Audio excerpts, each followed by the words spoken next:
Greetings, Otaku Faithful. Thank you for joining me again this week. Once again, it's Larry Williams, OAW Commander-in-Chief, and I'm here to bring you yet again another Ultimate Fighter Live recap right here on Otaku Assemble. Weekly, as always, I'm here to bring you the latest in this week's Ultimate Fighter Live recap. And so this is my recap of episode 3, and the match in this week's episode was representing Team Cruz, Myles versus representing Team Faber, Iaquinta. So I'm going to go ahead and conduct this recap in the same fashion that I did last week's, where I will address both fighters, their respective coaches, and their respective preparations for the matchup. Finally, I'll discuss the matchup and my thoughts on the decision. And lastly, I'll wrap up the recap with my prediction for next week's match. So, kicking things off, let's talk about Myles and his preparations with Team Cruz. One of the key victories for Myles in this matchup was, number one, to set the pace, and the other was to defend against L's overhand right.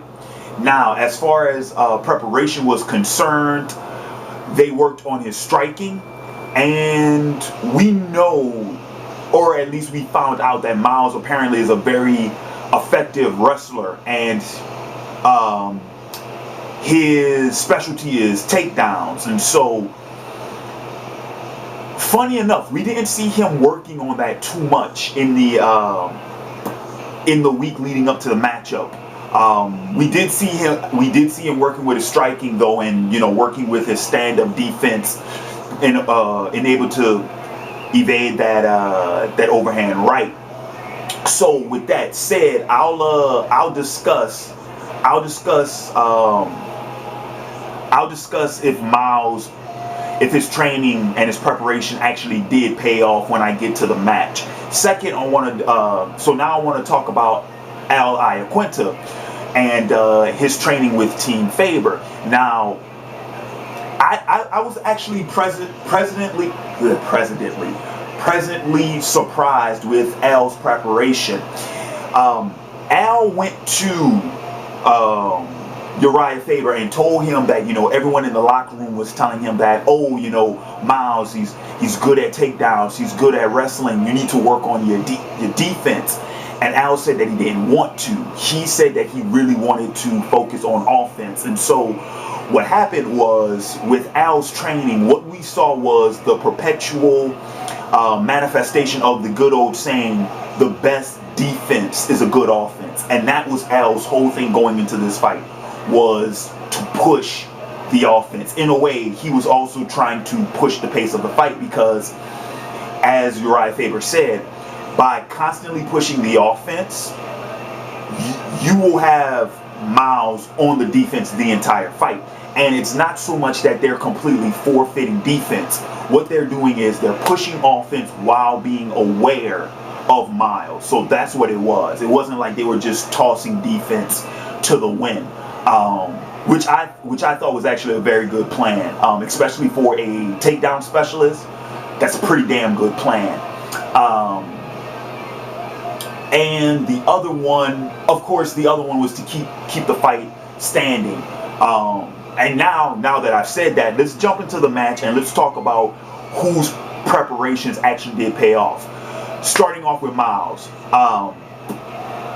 Myles' key to victory, pushing the pace of the fight, which I think he didn't do at all. I would argue, okay, let me rephrase that. Myles did not push the pace of the fight until the third round. He ran away. I mean, hell, let's be honest. He ran away from Al the entire fight.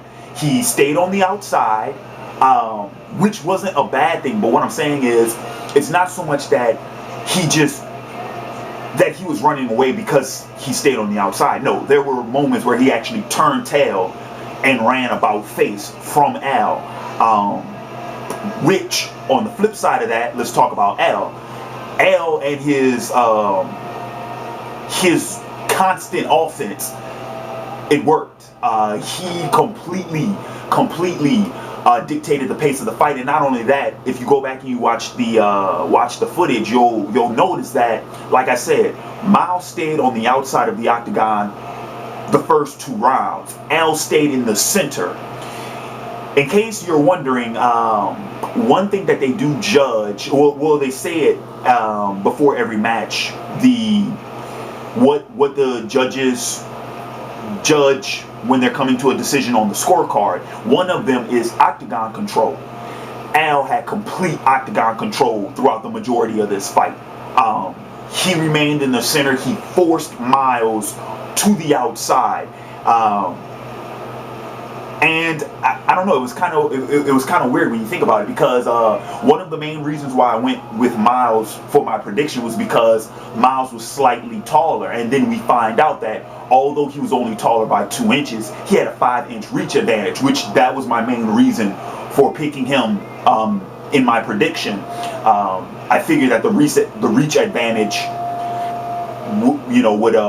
would work. But here's the thing with that: when you have a reach advantage, of course it is very wise, and you actually you actually gain the advantage when you choose to fight on the outside. Let me say that again so you all understand what I'm talking about. If you have a reach advantage and you choose to fight on the outside, it can work to your favor. Being forced to fight on the outside is something completely different, and that's what happened in this fight. Myles didn't choose to fight on the outside. Al forced him on the outside. Another thing, Myles was supposed to defend against the overhand right, which for the most part he did. He did do that. There were a few times where he got caught, but nothing that completely put the fight in jeopardy for him. Where on the flip side, Al, his whole thing was to keep the fight standing, which of course he did that. He did that really well. I mean, if memory serves me correctly, the fight only went to the ground twice, and or shit, maybe even once, and they weren't there long. They were probably only there for maybe 30 seconds, close to a minute, but they weren't there long at all, and that was like in the first round, I believe. So if you take that in consideration, I mean, the whole 2 other rounds, the fight was standing. And then of course, let's talk about the decision. Now, Iaquinta took home the decision by split decision. He took home the win, which I agree with. Even though, like I said, my prediction was for Myles, because Myles had the reach advantage, and because Team Cruz had momentum coming into this match with the 2-win streak. So I was going for Myles. But I shit you not, halfway through the episode, I'm like, man, I should have went with Al, because Al took his training seriously. You can tell in the fight that he was hungry, that he really wanted to win, and he had something to prove.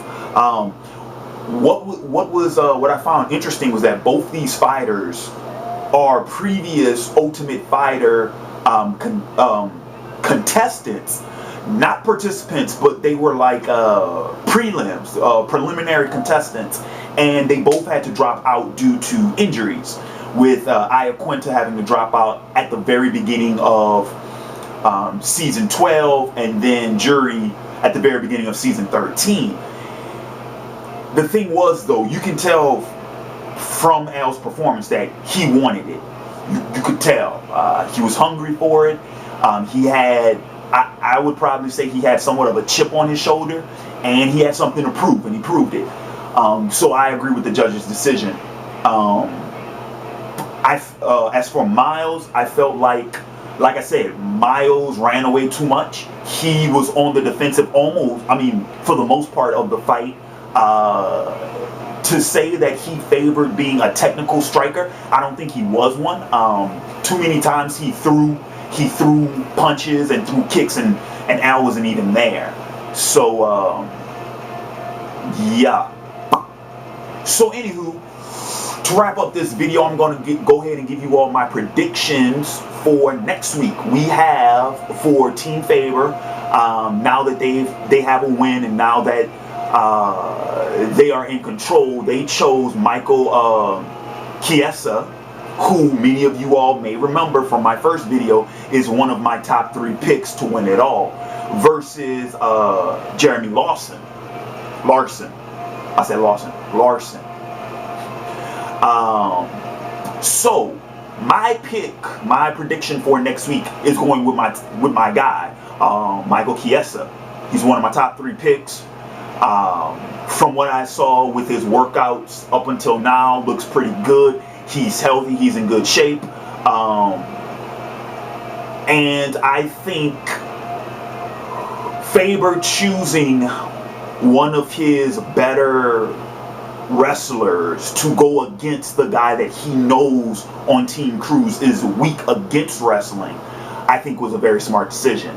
As far as Larson, I'm interested to see what the training will look like next week. What I would actually like to see Team Cruz implement is that instead of preparing him to do nothing but, like, you know, kind of what Al did in this week, instead of preparing with nothing but defense and, you know, takedown and grapple defense and shit like that, to find a way to supplement that with some type of offensive. I would actually like to see Team Cruz try to implement that with Larson. But like I said, my pick is going for Chiesa for next week, and hopefully, like I said, hopefully he brings it home, because I'm rooting for him. So yeah, and I would put so currently my predictions are what? I'm 2-1 right now. Yeah.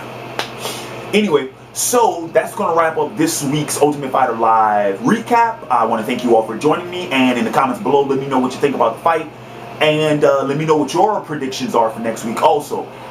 What's coming up later this week on the OAW YouTube channel.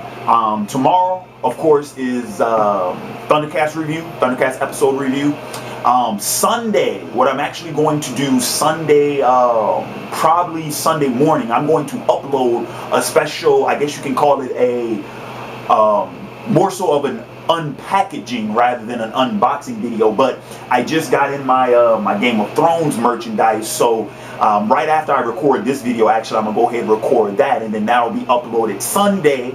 And then of course Sunday night, Game of Thrones season 2 reviews kick off, and I will be doing a live blog TV for the premiere. That's going to start officially at 7:30 p.m. Central Standard Time on Blog TV. So with that said, this has been Larry Williams, OAW Commander-in-Chief, signing off, and until next time, peace.